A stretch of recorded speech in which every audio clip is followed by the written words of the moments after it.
কেইদিনত লগ পাইছোঁ ছাৰ 1 নম্বৰৰ কাৰণে নাপালোঁ আধা নম্বৰৰ কাৰণে নাপালোঁ মই তেওঁলোকক কম যে তোমালোকে আকৌ দৌৰি থাকা কাৰণ কেইদিনমানৰ ভিতৰতে ফৰেষ্ট বেটেলিয়নতো এটা নতুন বেটেলিয়ন আমি নিৰ্মাণ কৰিম আৰু তাৰ কাৰণে আকৌ আমি পদবী খুলি দিম অৰ্থাৎ ৰাতিপুৱা 3টা বজাৰ পৰা দৌৰাৰ কামটো চলি থাকিব লাগে সেইটো শেষ হৈ যাব নালাগে যিসকলে চাকৰি পালে এতিয়াতো তেওঁলোকে নিজে দৌৰিব নোখোজিলেও আমি বেটেলিয়নত দৌৰাই থাকিম আৰু যিসকলে চাকৰি পোৱা নাই তেওঁলোকেও দৌৰি থাকক কাৰণ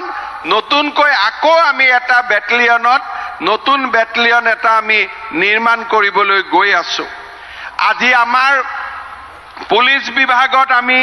যিসকলক আমি নিযুক্তি দিছো অসম আৰক্ষীৰ আনাম ৰাজ্যত নতুনকৈ গঠন কৰা আসাম কমাণ্ডো বেটেলিয়ন উপ পৰিদৰ্শক পদৰ বাবে লিখিত পৰীক্ষা PST আৰু PETৰ টেষ্টৰ উপৰিও সাক্ষাৎকাৰ আৰু সাইকোমেট্ৰিক টেষ্টৰ মাজেৰে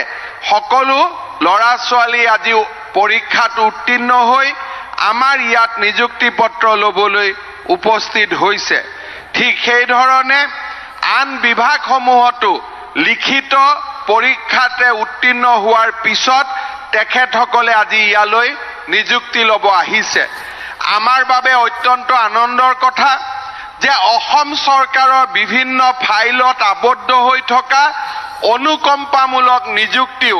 আজি আমি প্ৰায় 500তকৈ অধিক কৰিব পাৰিছো মোৰ দৃঢ় বিশ্বাস যে যিসকল লোকে নিজৰ পিতৃ মাতৃক হেৰুৱাই দুখ